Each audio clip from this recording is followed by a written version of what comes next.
Doutora Denise, como é que a senhora está avaliando essa proposta de uma comissão parlamentar de inquérito, uma CPI, para investigar essas invasões que estão sendo realizadas pelo MST? Qual é a contribuição que uma CPI pode oferecer para o conjunto da sociedade brasileira, no sentido de saber os reais motivos dessas invasões? Eu vejo como uma reação do setor mais forte da economia brasileira, que mais vem gerando dividendos para o país, permitindo aí, sem dúvida, o que a gente chama de superávites na balança comercial e, de fato, o principal produto de exportação do Brasil, que mais traz recursos de fora para o nosso país, para isso ser revertido em benefícios para a população, é o chamado agronegócio.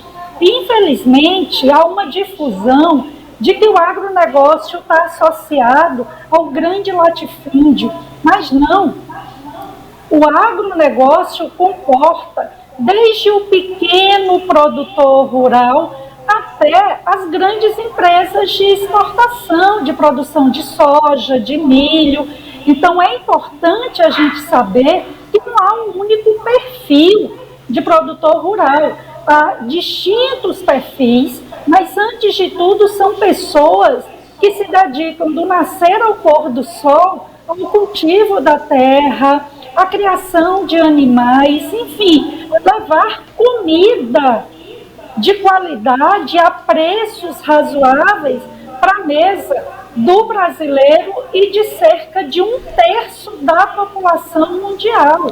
O Brasil é um dos maiores exportadores de grãos do mundo e, sem dúvida, o MST, embora a gente reconheça a legitimidade da luta por justiça social, por acesso à terra, o MST ajuda a difundir essa visão de que o agronegócio é inimigo do Brasil, de que o agronegócio, antes de tudo, é responsável por áreas imensas de desmatamento, de destruição da natureza.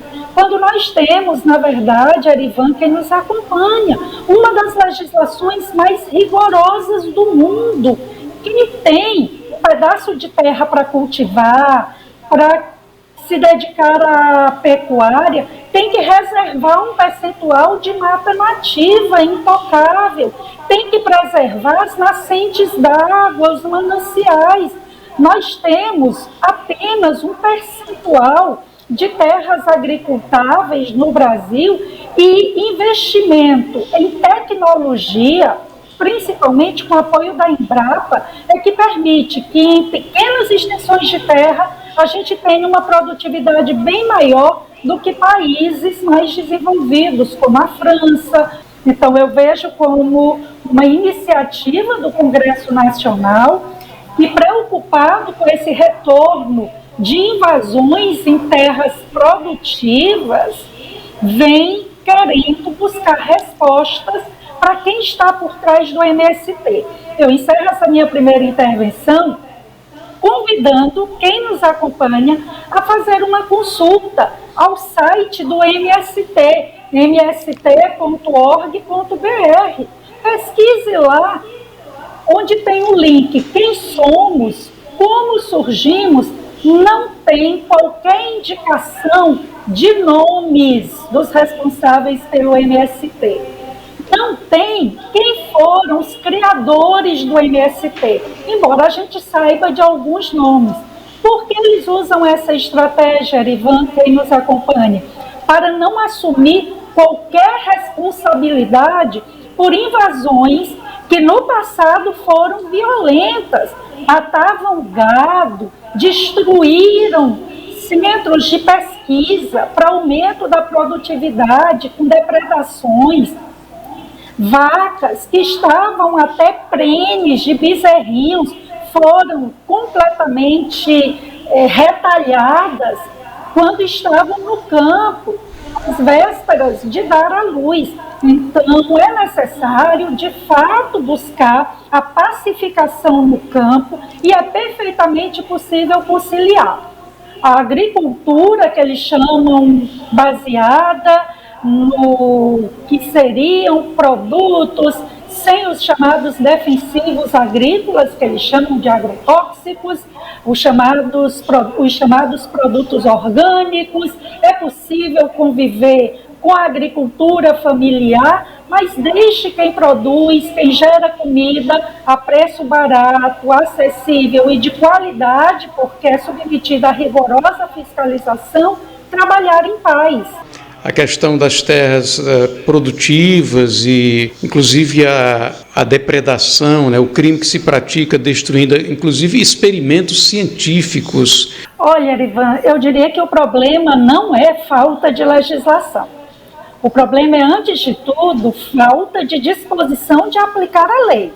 Os órgãos públicos, muitas vezes, num nível de aparelhamento indesejável, terminam compactuando com esses abusos, com esses excessos. A pressão política também grande para que as lideranças desses chamados movimentos sociais, que são pintados muitas vezes pela intelectualidade, pelo meio intelectual, por muitos jornalistas, por artistas, por gente da universidade como verdadeiros heróis, como verdadeiros justiceiros sociais. Então, muitos dos chamados movimentos sociais, que são tomados por partidos de esquerda, PT, PSOL e companhia, então qualquer atingimento, qualquer investigação sobre abusos, ilicitudes praticados por esses movimentos, são vistos como perseguições, são vistos como reações extremistas do sistema contra aqueles que lutam por justiça social.